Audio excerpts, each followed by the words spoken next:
오늘 저는 성경의 열쇠들이라는 주제로 하나님의 말씀을 나누고자 합니다. 방금 읽은 52절은 율법사들에게 내려진 세 번째 화입니다.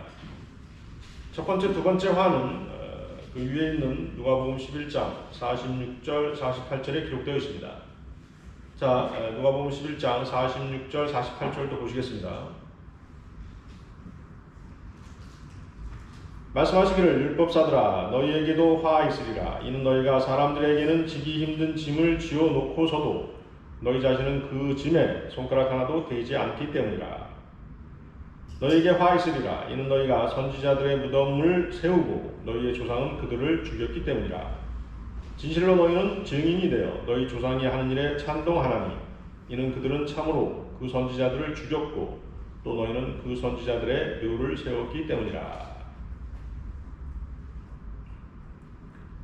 여기서 말씀하시는 율법사들은 서기관들입니다.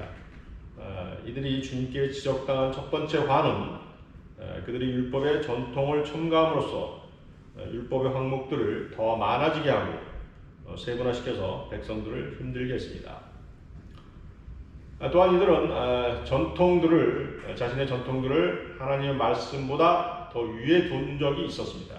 또한 전통들을 말씀과 똑같이 적용하고 실행했던 것입니다.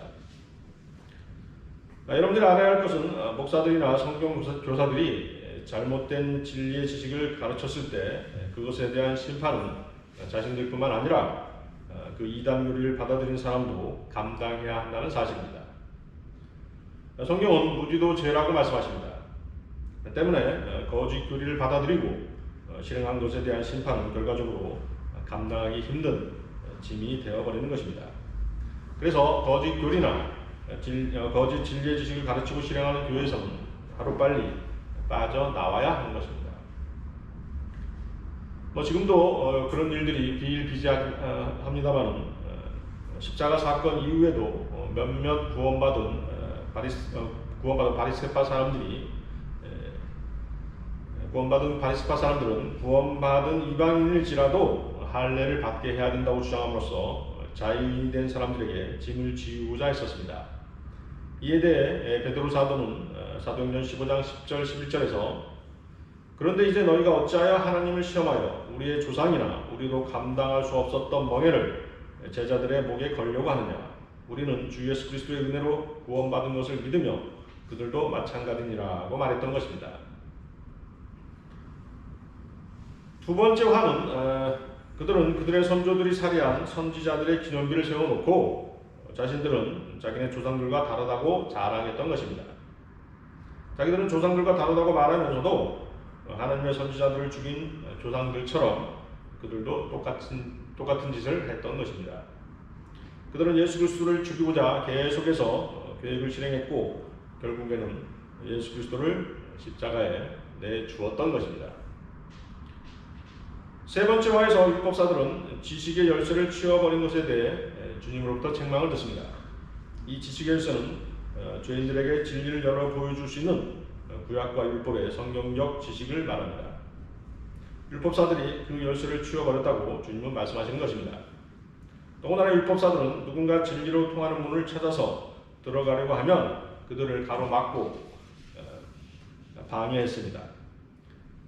너희 자신도 들어가지 않을 뿐만 아니라 들어가려고 하는 다른 사람들도 막았기 때문이라고 하는 말씀이 바로 그것입니다. 진리이신 주님이 오셨음에도 불구하고 그들은 진리를 알아보지 못했으며 진리에 귀 기울이지도 않았고 백성들이 진리에 접근하지 못하도록 백책했으며 급기야 진리이신 분을 죽게 한 것입니다.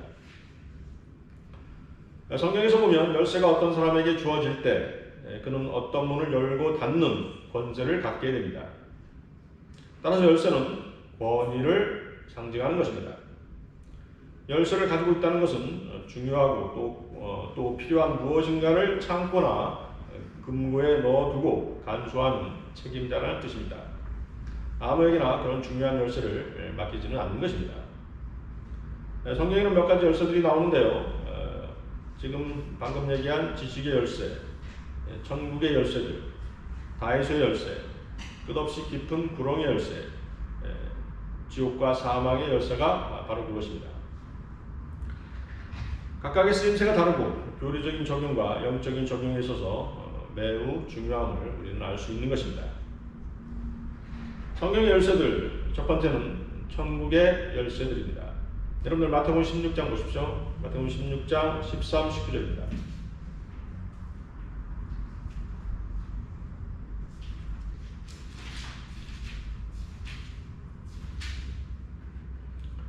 마태복음 16장 13절부터 19절 말씀입니다.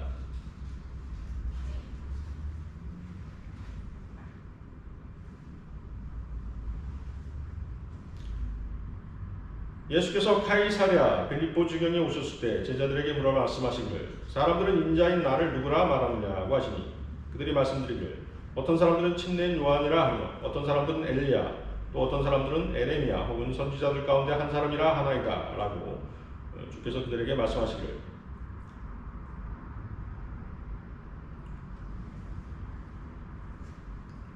한 사람이라고 하나이다 라고 하니라.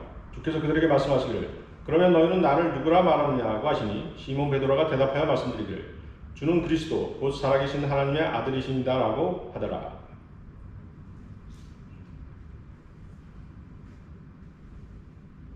예수께서 대답하여 그에게 말씀하시기를 바요나 시몬아 내가 복이 있도다. 이를 너에게 나타나신 것은 혈과 육이 아니라 하늘에 계신 나의 아버지시니라. 나도 너에게 말하노니 너는 베드로라. 그리고 이 반석 위에 내가 나의 교회를 세우리니 지옥의 문들이 그것을 이기지 못하리라. 그러므로 내가 천국의 열쇠들을 너에게 주리니 내가 무엇인지 땅에서 묶으면 하늘에서도 묶일 것이요 또 내가 무엇인지 땅에서 풀면 하늘에서도 풀릴 것이니라 하시니라. 당시에 헤롯 왕은 예수님을 부활한 침례인 요한으로 알았고 그와 함께한 사람들도 그렇게 알았던 것입니다.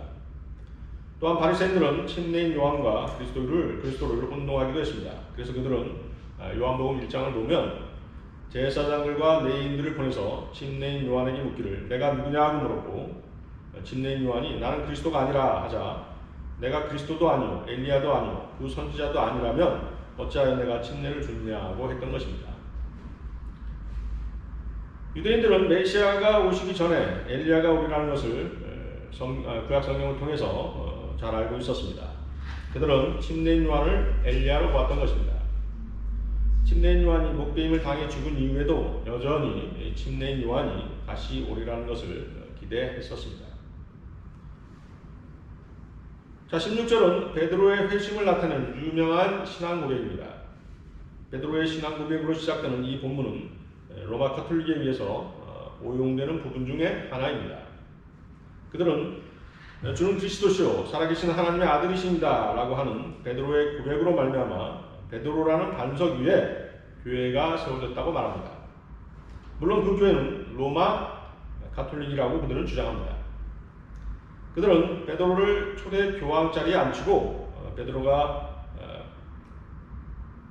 베드로를 계승한 로마 교회만이 지상에서 그리스도를 대리하는 유일한 교회이며 더 나아가 베드로가 천국의 열쇠를 가졌으므로 로마 가톨릭을 통해서만이 천국이 확장된다고 가르치고 있는 것입니다.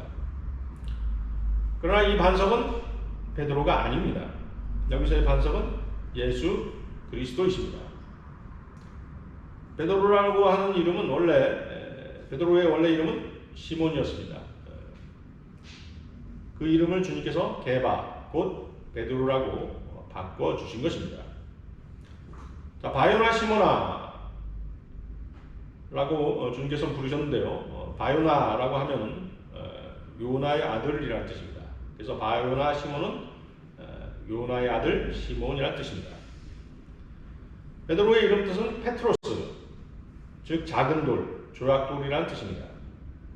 반석은 페트라, 즉 거대한 바위를 의미합니다. 예수님은 조약돌 위에 그분의 교회를 세우지 않으셨습니다. 만약 베드로 위에 세워진 교회가 있다면 그 교회는 사탄의 교회가 됩니다. 왜냐하면 주님께서는 23절에서 베드로에게 사탄아 내 뒤로 물러나라 고 말씀하시기 때문입니다. 따라서 교회는 베드로 위에 세워진 것도 베드로의 신앙 고백 위에 세워진 것도 아닌 반석이신 주님의 기초 위에 세워진 것입니다. 로마 카톨릭이 이 반석을 베드로라고 하는 이유는 베드로를 통한 사도권의 계승이 로마 카톨릭 교회에 주어졌다라고 주장하고 싶었기 때문입니다. 그런데 이러한 주장들은 그들이 성인의 반열에 올려놓고 있는 그들의 교우들도 동의하지 않고 있습니다. 성경 경계의 원조적인 오리겐은 하나님께서 교회를 베드로 위에 세우셨다면 요한이나 다른 사도들은 어떻게 된 것인가? 라고 의문을 표시했습니다. 가톨릭의 시족기인 어거스틴은 이 반석을 베드로가 고백한 예수님 자신이라고 바르게 말했던 것입니다. 대부분의 가톨릭 학자들과 교우들도 반석과 베드로가 동일하지 않다고 말했습니다. 그러나 오직 로마 가톨릭만은 베드로는 사도들의 왕이라고 말하며 이 구절을 자기들의 교회에게로 적용시키고 베드로를 로마 가톨릭의 초대 교황으로 삼았던 것입니다. 당사자인 베드로는 이 반석을 예수 그리스도라고 증거했습니다. 베드로전서 2장 7, 8절을 보면 그러므로 믿는 너희에게는 그가 귀중하나 불순종하는 자들에게는 건축자들이 버린 그 돌이 모퉁이의 머릿돌이 되고 또 넘어지게 하는 돌과 거치는 반석이 되었으니 곧 불순종함으로 말씀에 걸려 넘어지는 자들에게니라. 그들은 또한 그렇게 되기로 정해졌느니라. 바울 사도도 반석을 그리스도라고 증거했습니다. 고린도전서 10장 1절에서 4절 말씀은 형제들아 이제 나는 너희가 모르는 것을 원치 아니하노니 이는 우리 조상들이 모두 구름 아래 있었고 모두 바다를 통과했으며 모두 구름과 바다 속에서 모세에게 침례를 받았고 또 모두 같은 영적 음식을 먹었으며 모두 같은 영적 음료를 마셨다는 것이라. 이는 그들이 그들을 따랐던 그 영적 반석에서 나온 것을 마셨으며 그 반석은 그리스도셨습니다. 예수님께서도 다니엘 2장에 느부갓네살 왕의 꿈에 본 형상을 친 돌이 자신이며 반석이라고 말씀하셨습니다. 마태복음 21장 42, 44절을 보면 주님은 이렇게 말씀하십니다. 너희는 성경에서 건축자들이 버린 돌이 모퉁이의 머릿돌이 되었다. 이는 주께서 하신 일이라. 우리 눈에는 기이하다 하신 말씀을 읽어보지 못하였느냐. 또 누구든지 이 돌 위에 떨어지는 사람은 부서질 것이요 이 돌이 누구에게든 떨어지면 그 사람을 가루로 만들 것이라. 반석이라고 하는 문제 이외에도 베드로는 결혼했고 자녀들을 두었습니다. 그러나 교황들은 사제 독신주의를 고집했습니다. 베드로는 믿는 사람들에게 침례를 주었는데 교황은 믿지 않는 유아들에게까지 세례를 주며 세례받으면 구원받은 것이라고 거짓말을 일삼고 있는 것입니다. 베드로는 사람들에게 경배받는 것을 경계했는데 교황들은 사람들에게 경배받는 것을 당연시하고 있습니다. 베드로는 모든 구원받은 그리스도인이 제사장이며 신약에는 그리스도인들 외에는 별도의 제사장직이 없다고 선언했음에도 불구하고 가톨릭은 사제들만이 오직 제사장이라고 주장하고 있는 것입니다. 베드로 즉 조약돌과 반석이 엄연히 다름에도 불구하고 가톨릭은 같다라고 주장하면서 거짓 믿음을 강요하고 있는 것입니다. 자, 17절에서 베드로의 위대한 신앙 고백에 대해 주님께서는 베드로를 축복하십니다. 그의 신앙 고백이 혈과 육에서 나온 것이 아니었기 때문입니다. 성령 하나님께서는 베드로에게 이런 신앙 고백을 할 수 있도록 특별히 깨우쳐 주신 것입니다. 바울도 갈라디아서 1장 16절에서 나로 하여금 이방 가운데 그를 전파하도록 내 안에 그의 아들을 계시하시기를 기뻐하셨을 때 내가 즉시 혈과 육에 의논하지 아니하고 라고 하며 자신이 전하는 은혜의 복음을 예수 그리스도께 직접 계시받았음을 고백하고 있는 것입니다.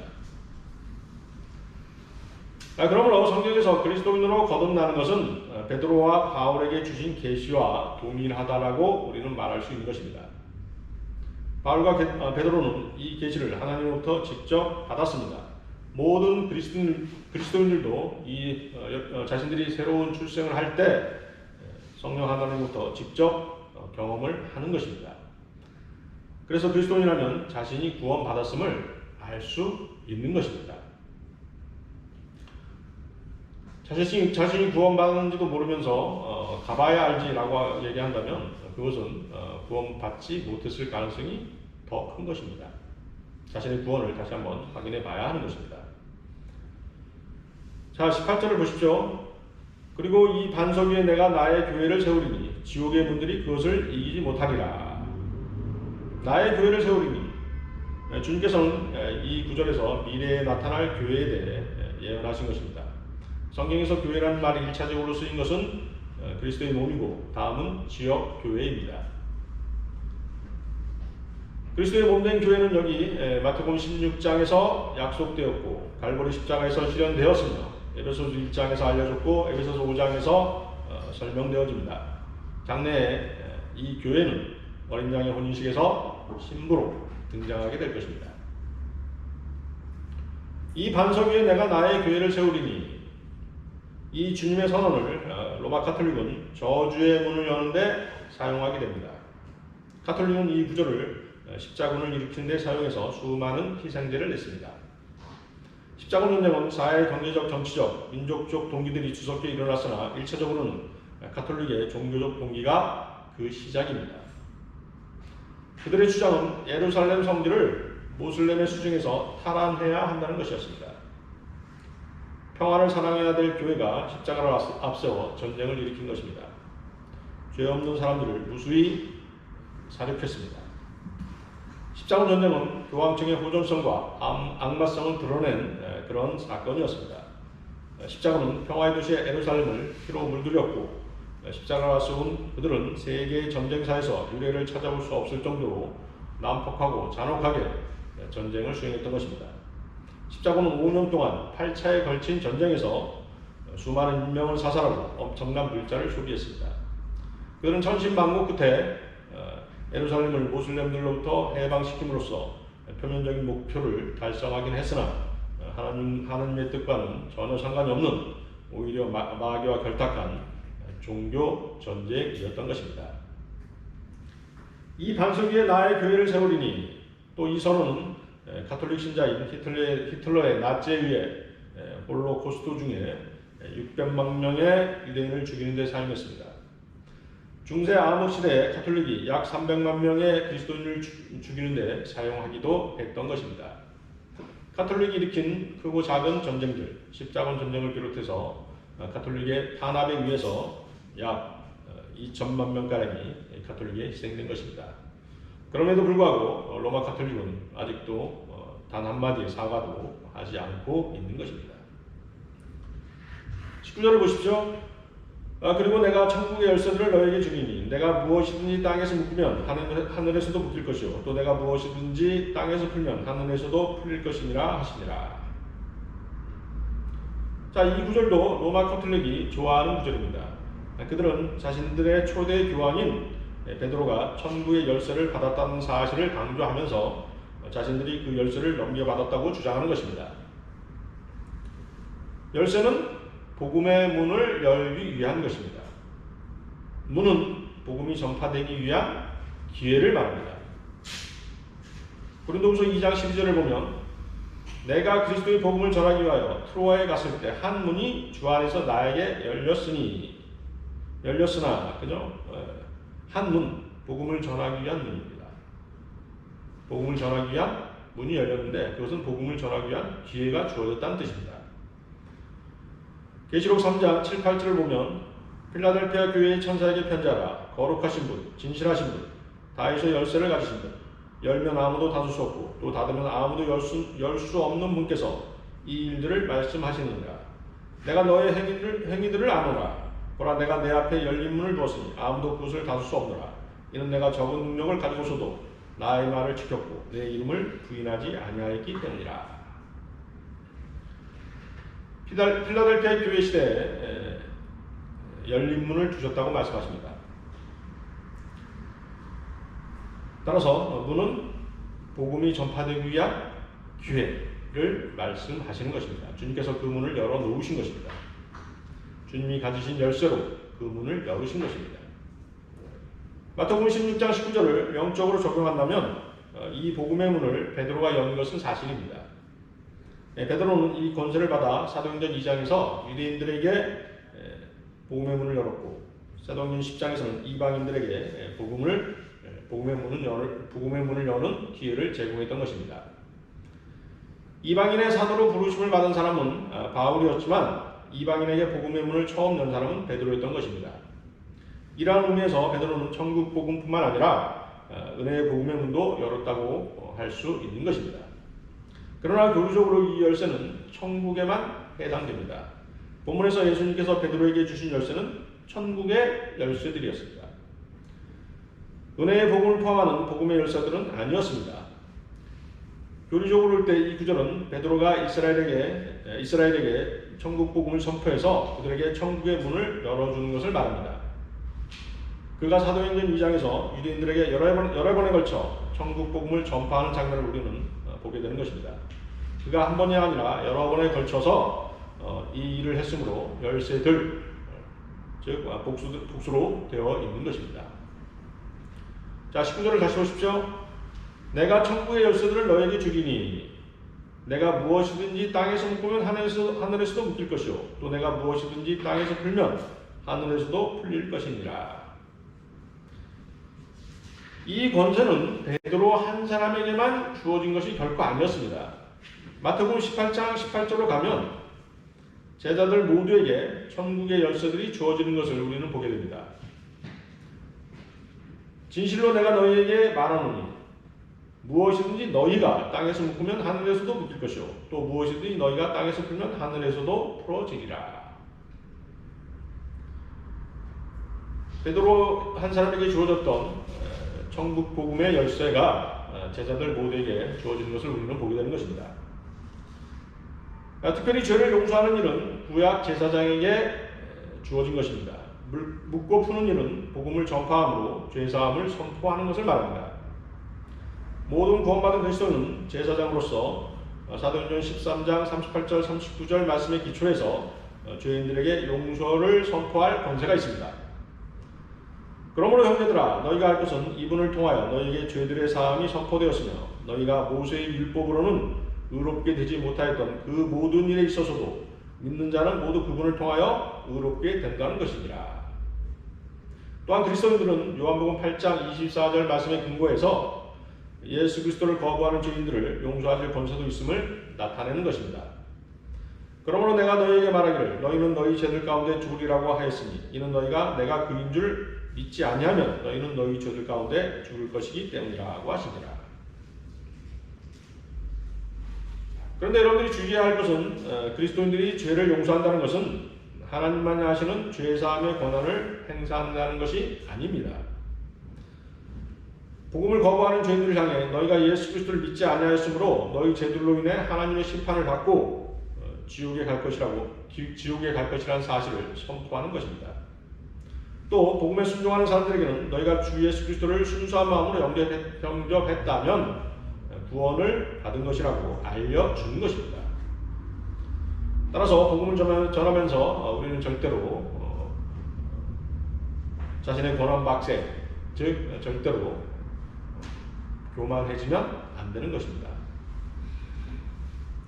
성경의 열쇠들 두 번째는 다윗의 열쇠입니다. 여러분들 계시록 3장 7, 8절 보십시오. 계시록 3장 7절, 8절 말씀입니다.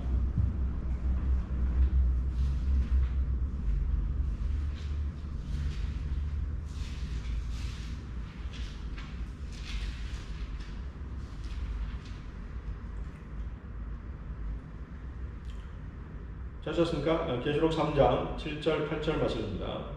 필라델피아 교회에 편지하라. 거룩하신 분, 진실하신 분, 다윗의 열쇠를 가지신 분, 열면 아무도 닫을 수 없고 또 닫으면 아무도 열 수 없는 분께서 이 일들을 말씀하셨느니라. 내가 너의 행위들을 아노라. 보라, 내가 내 앞에 열린 문을 두었으니 아무도 그것을 닫을 수 없노라. 이는 내가 적은 능력을 가지고서도 나의 말을 지켰고 내 이름을 부인하지 아니하였기 때문이라.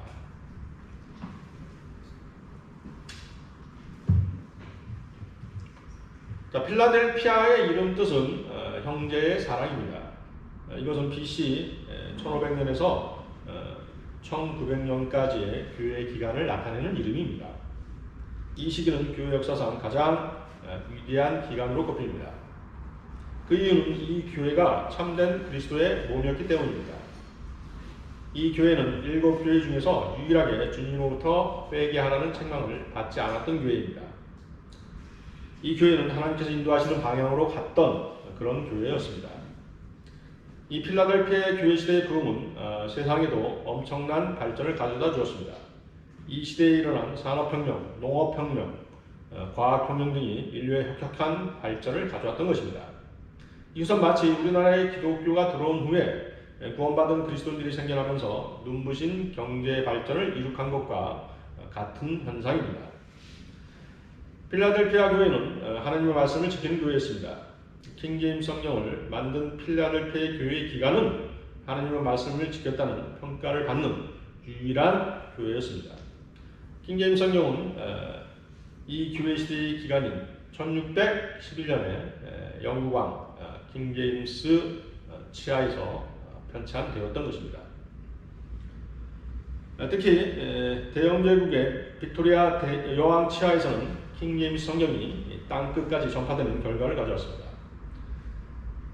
빅토리아 여왕 시대의 영국은 해가 지지 않는 나라로 불리웠습니다.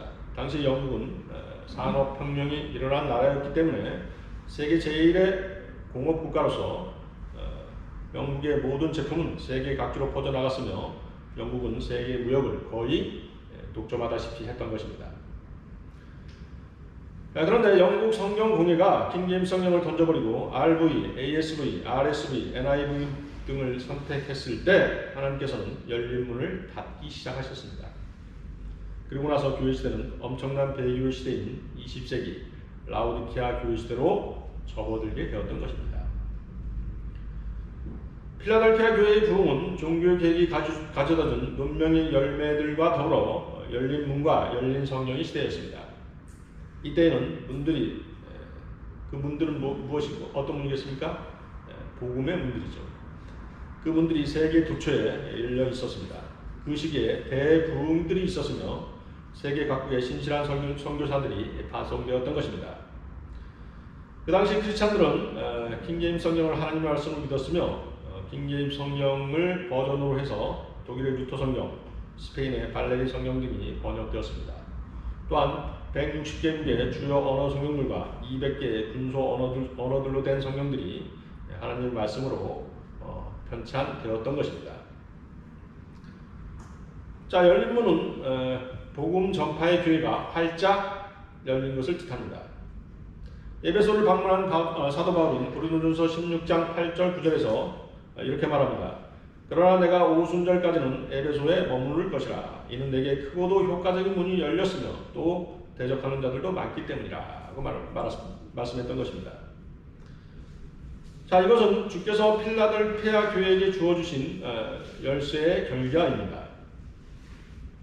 하나님께서는 필라델피아 교회 앞에 그 열린 문을 주셨는데 이는 그들이 주의 말씀을 신실하게 따랐기 때문입니다. 하나님께서는 진리의 말씀에 순종하고 주님을 신실하게 따르는 교회 앞에 열린 문을 주시는 것입니다. 자, 우리는 계시록 3장 7절에서 다윗의 열쇠를 가지신 분이라는 표현을 봅니다. 주님은 여기서 다윗의 열쇠를 가지신 분, 이분은 바로 주 예수 그리스도십니다. 주님은 유다지파의 사자로 불리우십니다. 주님은 유다지파의 유대한 왕이었던 다윗의 계보에서 나셨습니다. 성경은 메시아가 유다지파에서 나실 것을 미리 예언해 놓으셨습니다. 여러분들 창세기 49장 보십시오. 창세기 49장 8절 10절 말씀입니다.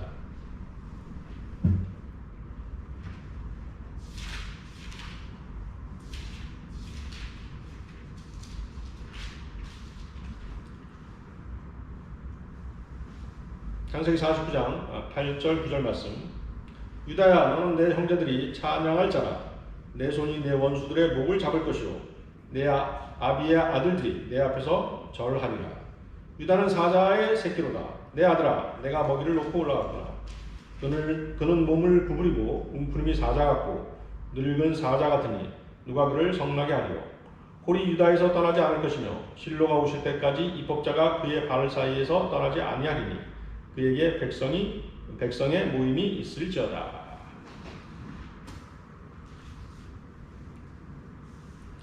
자, 이 구절들은 야곱이 자신의 12아들, 즉 이스라엘의 12지파에 대해 예언한 것 중 유다 지파에 관한 내용입니다. 자, 10절에 여기서 홀이 뜻하는 것은 왕권을 상징하는 7위자의 지팡이를 말합니다. 왕권이 유다 지파에 있다는 뜻입니다. 그 다음에 그 실로라고 하는 진영이 나오는데, 실로는 원래 진영입니다. 에프라임 지파의 땅에 있던 곳이 바로 실로입니다. 여호수아가 가나안 땅에 들어갔을 때 성막은 길갈에 있었습니다. 그러다가 전쟁이 끝나고 성막이 실로로 옮겨지게 된 것입니다.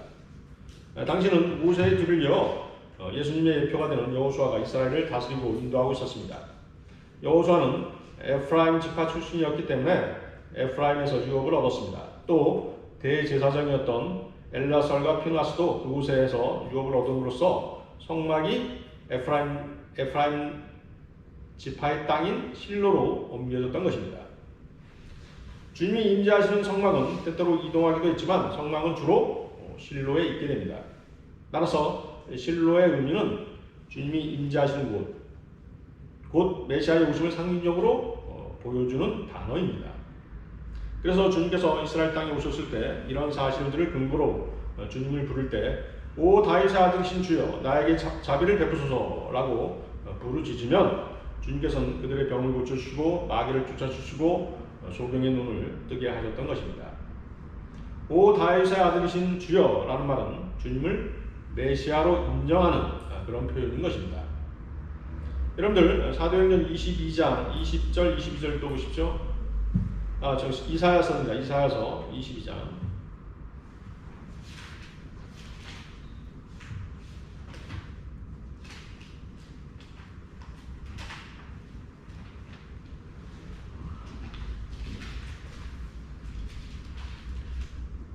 이사야서 22장 20절 22절입니다.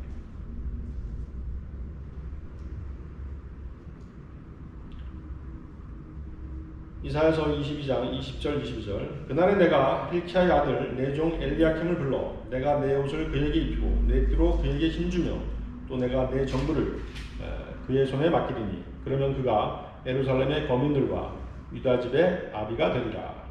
내가 다윗 집의 열쇠를 그의 옆에 두리니 그가 열면 닫을 자가 없겠고 그가 닫으면 열 자가 없으리라.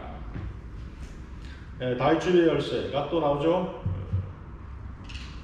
자, 이 말씀은 엘리야킴에 대해서 한 말이지만 엘리야킴은 예수 그리스도를 예표하기에 주님께서 장차 다윗의 씨에서 나셔서 다윗 집의 열쇠를 간수하신다는 뜻입니다. 다윗의 씨에서 나신 주님께 구원의 복음의 문을 여는 열쇠가 있으신 이유는 단순히 주님께서 전능하신 하나님이시라는 이유 외에도 다윗에게 주어졌던 확실한 자비에 근거합니다.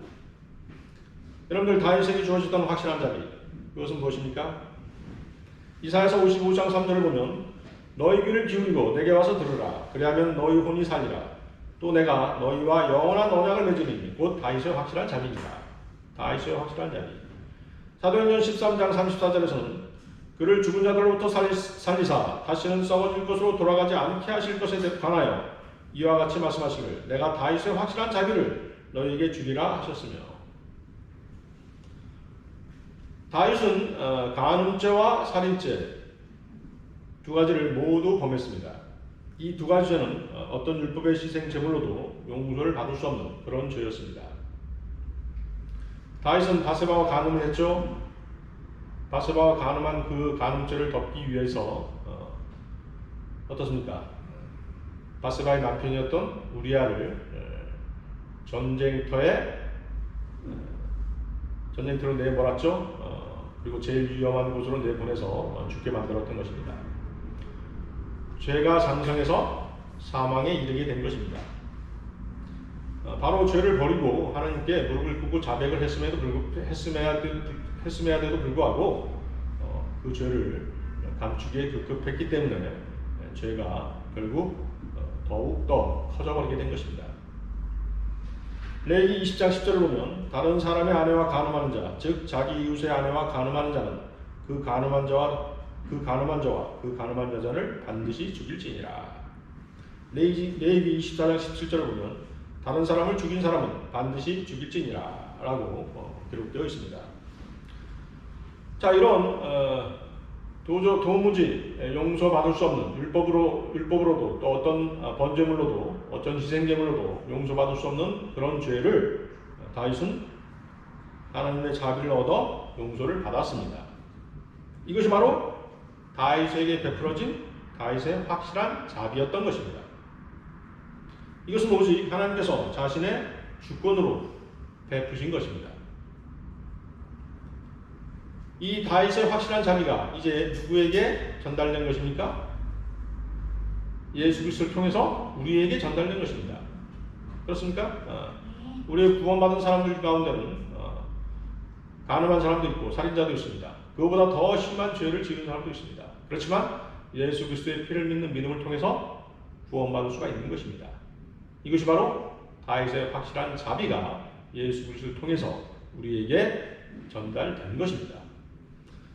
다윗의 확실한 자비를 나타내는 시편이 있습니다. 여러분들 시편 89편 한번 보십시오. 시편 89편입니다.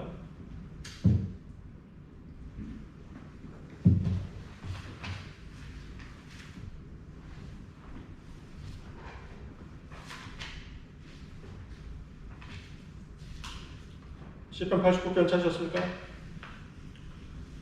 다 읽지는 않고 20절에서 29절만 보겠습니다. 20절에서 29절, 시편 89편 20절에서 29절. 내가 내 종 다윗을 찾아내 거룩한 기름으로 그에게 기름 부어도다. 내 손이 그와 더불어 견고히 세워질 것이며 내 팔이 또한 그를 힘있게 하리로다. 원수가 그에게 강요하지 못할 것이며 악인의 아들이 그를 괴롭히지 못하리로다. 내가 그의 면전에서 그의 적들을 쳐부수며 그를 미워하는 자들을 재앙으로 치려니와 나의 신실함과 자비가 그와 함께 하리니 내 이름으로 인하여 그의 뿔이 높아지리로다. 내가 또한 그의 손을 바다에 세우며 그의 오른손을 강들에 세우리라. 그가 내게 부르짖기를 주는 나의 아버지시오 나의 하나님이시며 내 구원의 반석이시라 하리라. 내가 또 그를 나의 장자로 삼고 지상의 왕들로부터 더 높게 하며 그를 위하여 나의 자비를 영원 무궁토록 간직하고 그와 더불어 나의 언약을 굳게 세우리라. 내가 또 그의 씨를 영원하게 할 것이며 그의 보좌도 하늘의 날과 같게 하리라.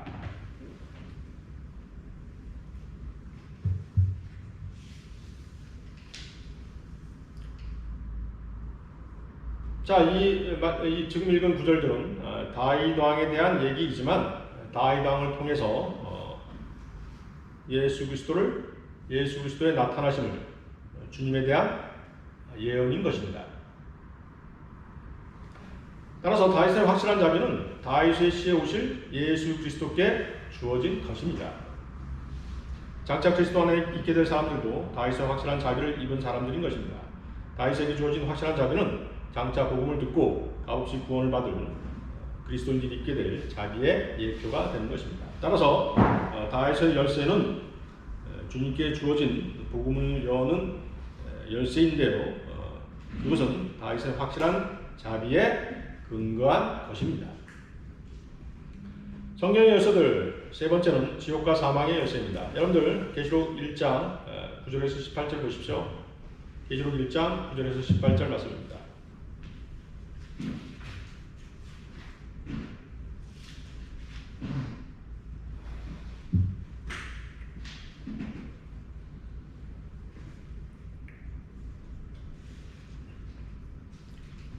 계시록 1장 9절에서 18절 말씀. 너의 형제이며 환난과 예수 그리스도의 왕국과 인내에 동참하는 자인 나 요한은 하나님의 말씀과 예수 그리스도의 증거로 인하여 판모라고 하는 섬에 있었느니라.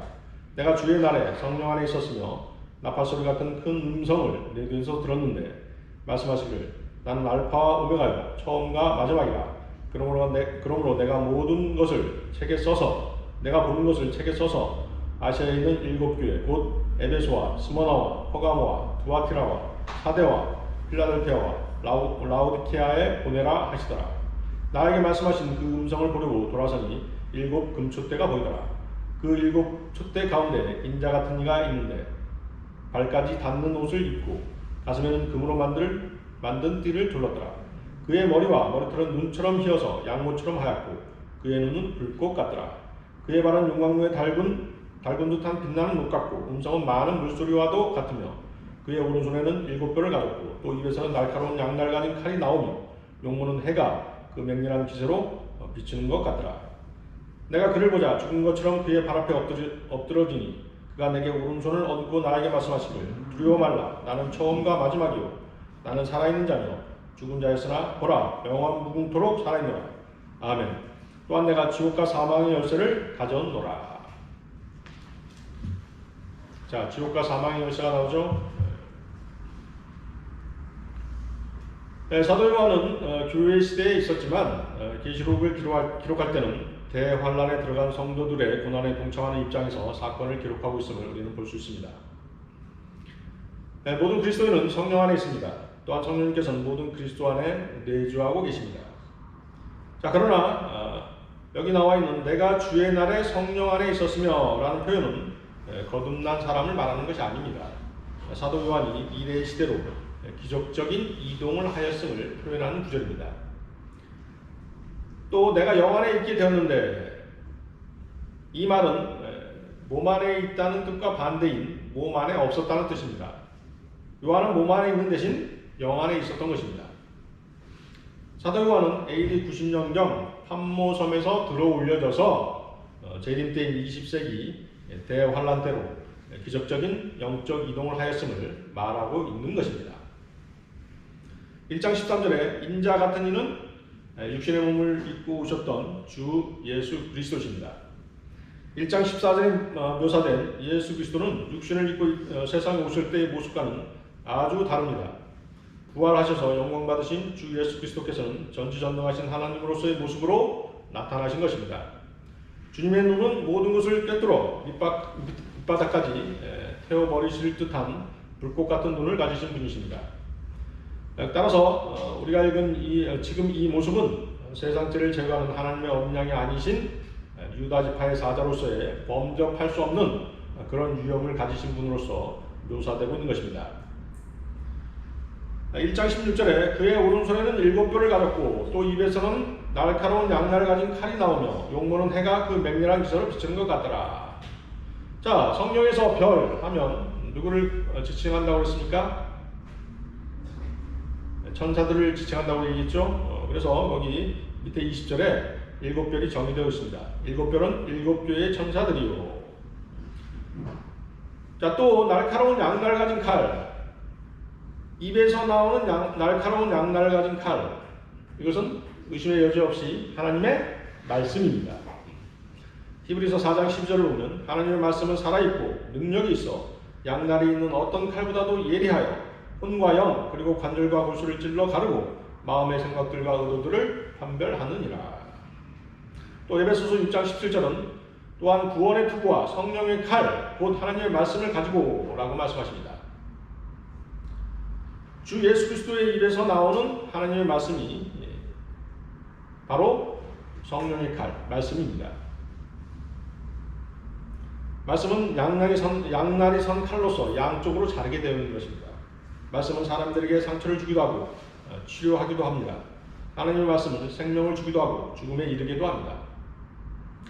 하나님의 말씀이 어떤 사람을 쳤을 때 그는 죄임을 깨닫고 자신이 구원의 필요성을 느끼고 죄를 자복하며 주님 앞에 무릎을 꿇고 주님을 영접할 수밖에 없는 것입니다.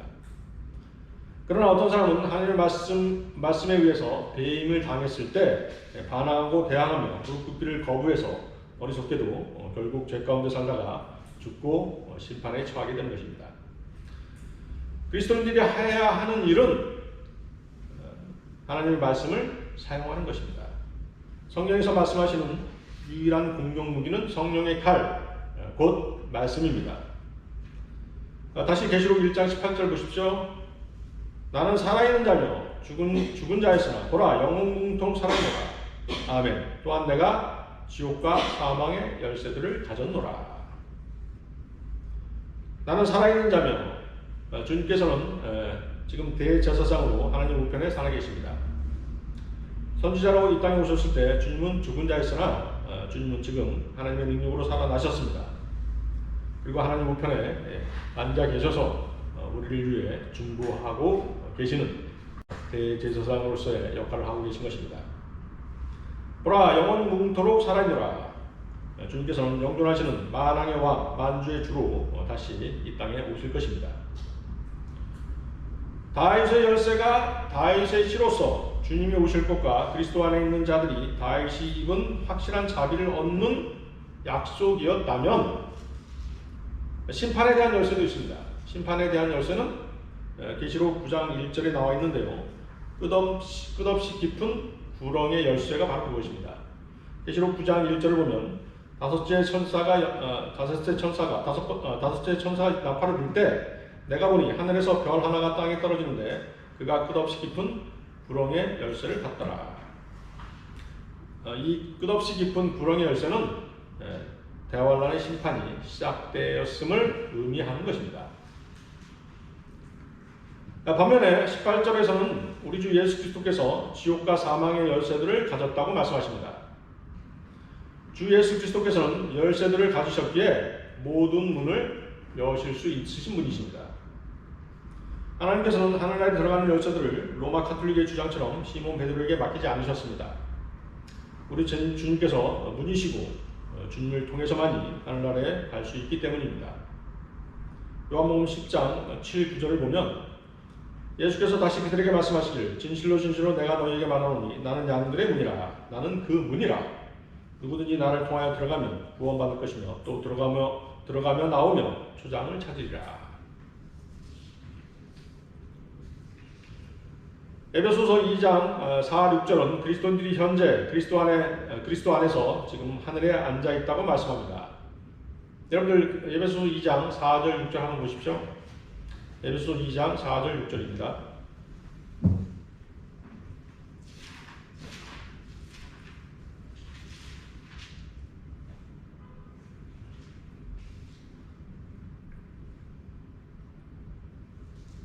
에베소서 2장 4절에서 6절 말씀.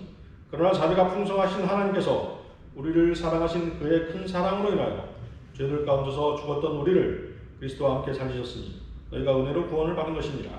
또 함께 일으키사 그리스도 예수 안에서 천상에 함께 앉히셨으니.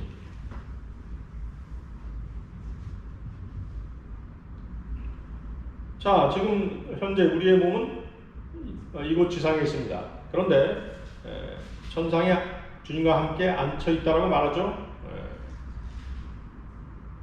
구원받은 그리스도인들의 영은 지금 그곳에 주님과 함께 앉혀 있는 것입니다. 우리가 여기 지상에 있는 동안 몸에 있는 집에 거할 때 우리가 주로부터 멀리 떨어져 있지만 영적으로는 주와 합하여 한 영이기 때문인 것입니다. 자, 이러한 말씀들을 통해서 우리가 영적으로 주님께서 주신 평안을 누릴 수가 있는 것입니다. 자, 어떤 평안입니까? 나는 그리스도 예수와 함께 하늘에 앉혀져 있다.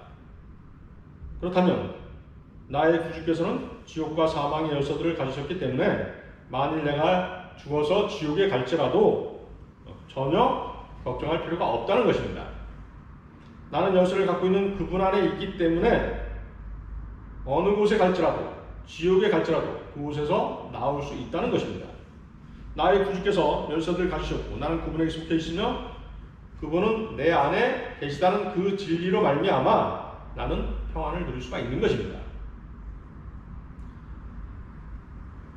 구주에 대한 믿음, 구주께서 모든 열쇠를 갖고 있다는 그 믿음이 여러분에게 평안을 주는 것입니다. 구원받았다고 하는 그리스도인들 가운데는 죽음을 두려워하는 사람들이 많이 있습니다. 죽기 전까지도 구원을 확신하지 못하기 때문인 것입니다. 주님께서 주신 평안을 누리지 못하고 있기 때문에 두려워하는 것입니다. 요한복음 14장 27절을 보면 내가 너희에게 화평을 남겨두나니 나의 화평을 너희에게 주노라. 내가 너희에게 주는 것은 세상이 주는 것과 같지 아니하니 너희는 마음에 근심하지 말고 두려워하지도 말라. 여러분들에게는 이런 화평이 있으신 것입니까?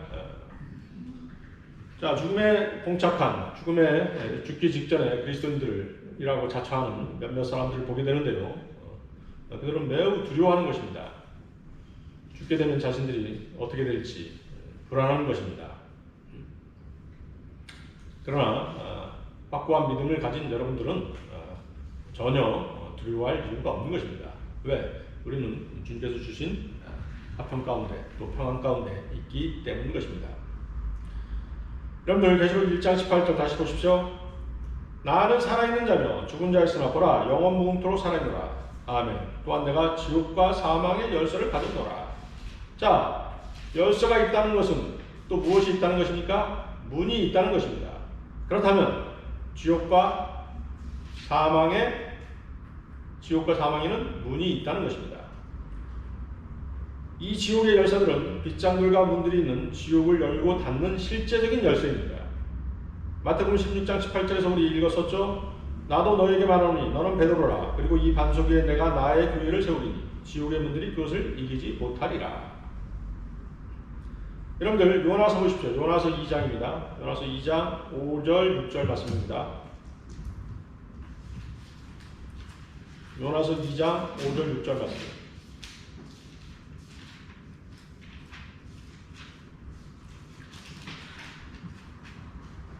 요나서 2장 5절 6절 말씀. 물들이 나를 에워싸 혼까지 에워쌌고 깊음이 나를 둘렀으며 해초가 내 머리를 둘러쌌나이다. 내가 산들의 밑바닥까지 내려갔더니 땅이 그 빗장들로 영원토록 나를 막았나이다. 그러나 오 주 나의 하나님이여 주께서 내 생명을 부패하면서 건져내셨나이다.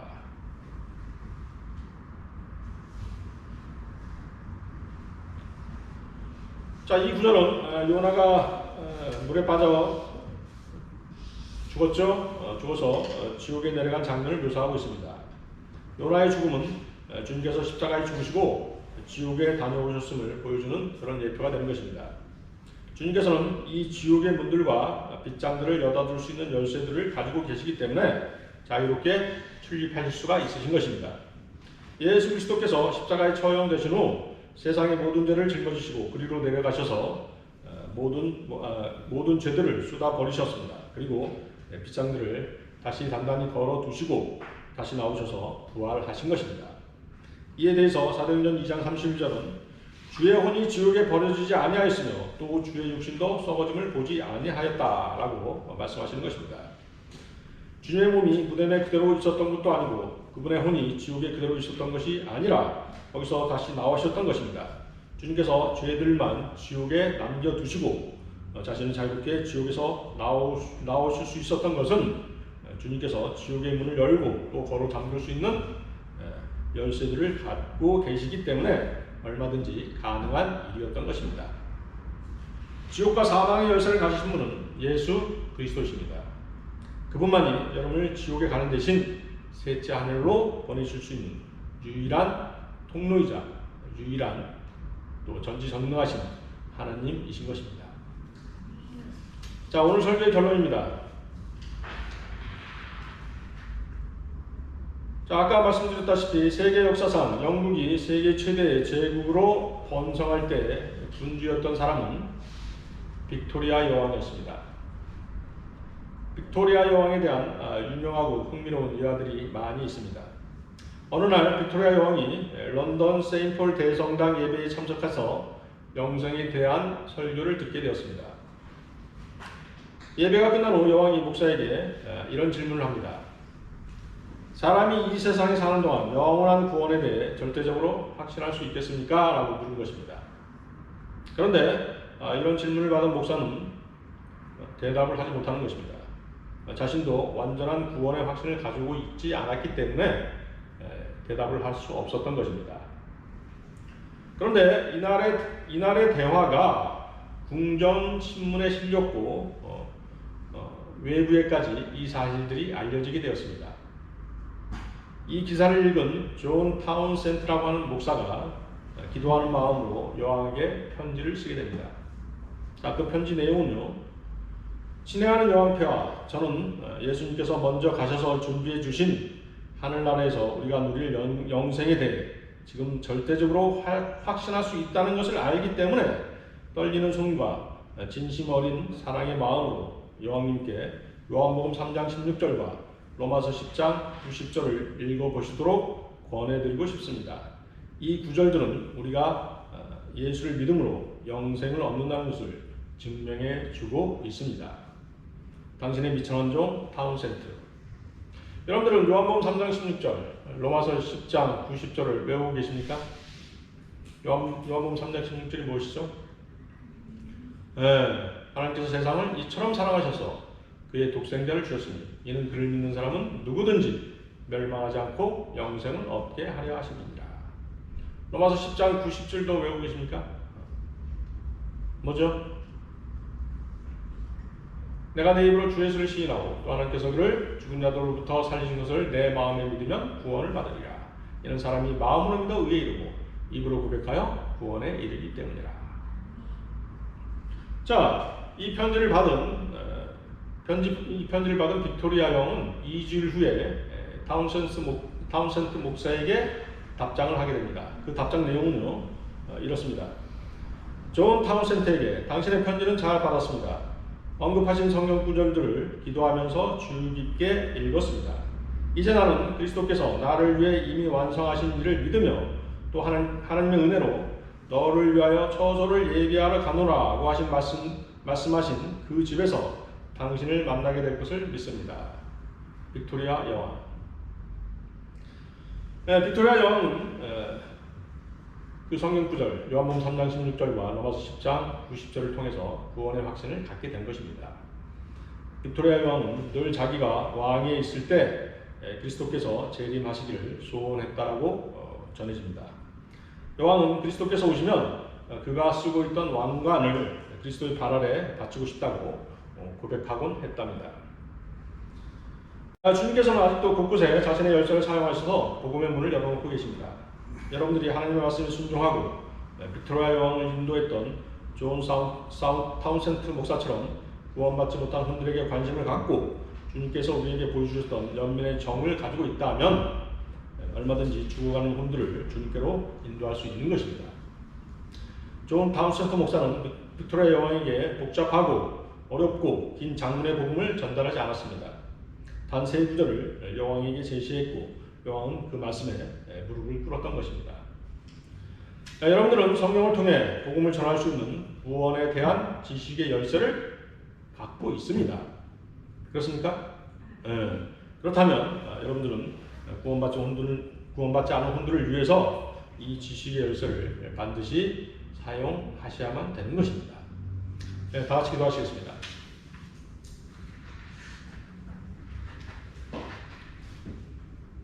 우리에게 풍성한 은혜를 베푸시고 영원한 자비를 주시고